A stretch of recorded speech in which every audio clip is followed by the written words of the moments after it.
Okay guys, what we got here is the Ice Bear Vision 150. It's a Zuma clone. I got this shipped to my house back in April for around $900. She is pretty much stock, except I added the rear rack from Scooter Dynasty, so I can put this Harbor Freight storage case on the top for a top rack, or for a top case. And the exhaust, which we'll talk about later, I had to replace the stock exhaust. Other than that, she is pretty much stock.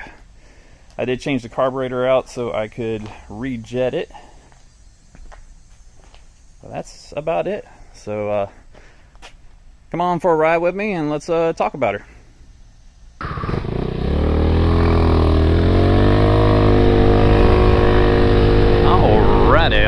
Alrighty.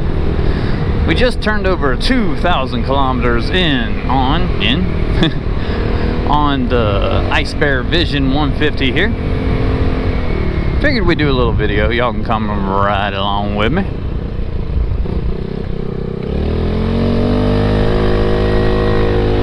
It's been a bit of a love-hate relationship with this bike, not gonna lie. She's had her share of problems. Most recently, the coil went out on her. And that one was a fun one to diagnose. But right now she's running perfect. Running good.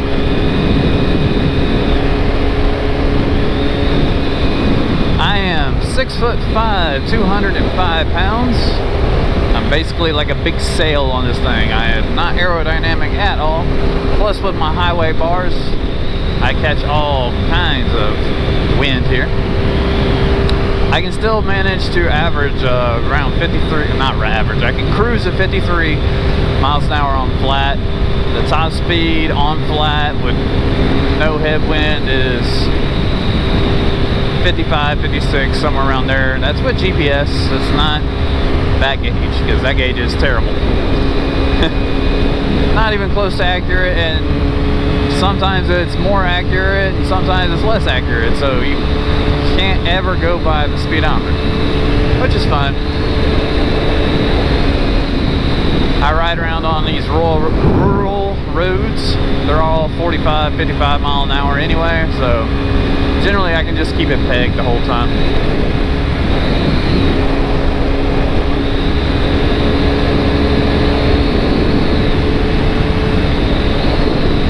But yeah, let's see, I had to replace the muffler. The baffles inside the stock muffler came loose and were rattling around in there. Sounded horrible, got rid of that. After the muffler, I did replace the carburetor so I could rejet it a little easier. You can rejet the stock carburetor, but it has these little safety screws on there, so a little more work. To me, it was just worth the $25 on Amazon to buy a carburetor that I could throw different jets in and be done with. Right now I'm running a 103 jet in air. It's a little lean, but my goal is to take this up to the mountains in the next week or two and give it a ride up there. So I think I kind of want it running a little lean, and then I'll adjust it after that trip.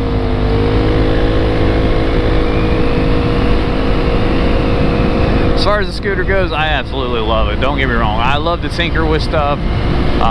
This thing has given me project after project. It is running good right now, so hopefully it stays that way for a while anyway. But as far as the scooter goes, man, there's nothing more convenient than having a scooter around. I'm sorry. She's fun. She's great for a grocery store run, a little odd and end run. Just jump on her and go.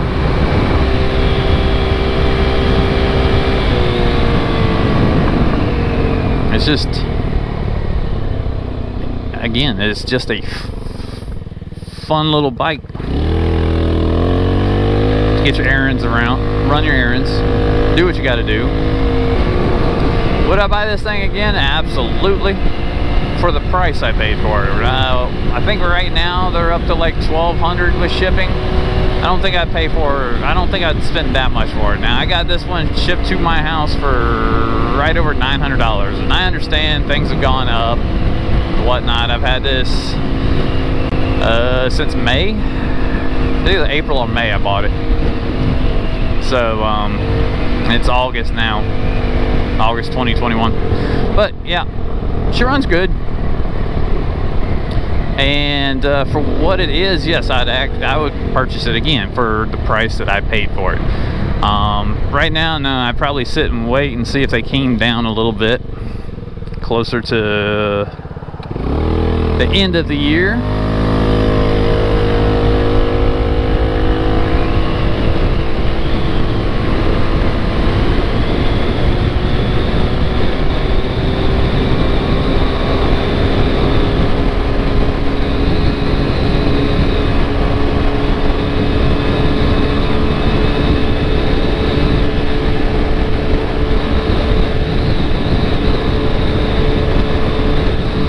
Does seem to be like the luck of a draw. I follow a couple forums with other owners of this scooter, and some people don't have any problems with it. Runs great. Some have little issues here and there. Mine seem to have quite a few issues. The biggest problem I have with it, a lot of people actually probably won't even have with it because everybody gets rid of the airbox, but my airbox, a collar, a plastic structural collar, came loose and was blocking the airflow to my motor. Now I couldn't see this because it was in the middle of the air intake tube, and I fought with this thing for, God, maybe 3 weeks trying to figure out what was going on. I finally took the airbox completely off because I was replacing everything. I was getting a new carburetor put on. I was gonna put a Nibby, the little cone filter, but yeah, one of those air filters on. Performance air filter.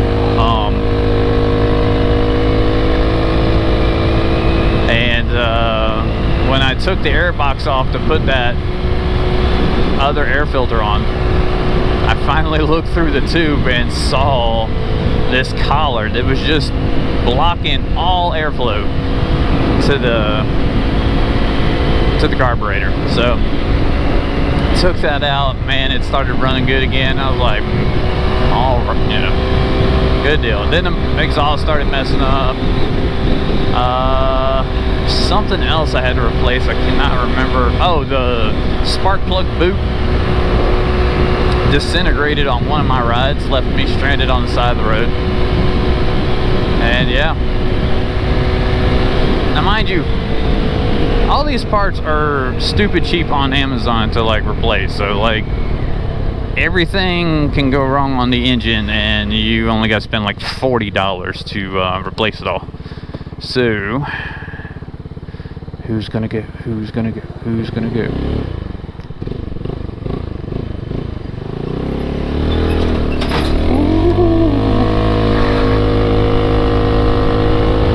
So yeah, spend like $40 and you can replace everything on these motors. They're great. But yeah, so that's my Vision. The Vision 150cc. There's a lot of clones of it. It is a Yamaha Zuma clone with a GY6 150cc engine. If you're looking to get one, I recommend it. If it's not your only form of transportation, because to me it's just not reliable enough. Like it's not reliable enough for me to depend on this thing. But if you're just looking for a toy, something to scoot around in town with, yeah, go get you one. They're fun. Alright, that's about it. I know this video is short and sweet, but I got stuff to do. I can't just be out here riding on the scooter all day. You guys take it easy.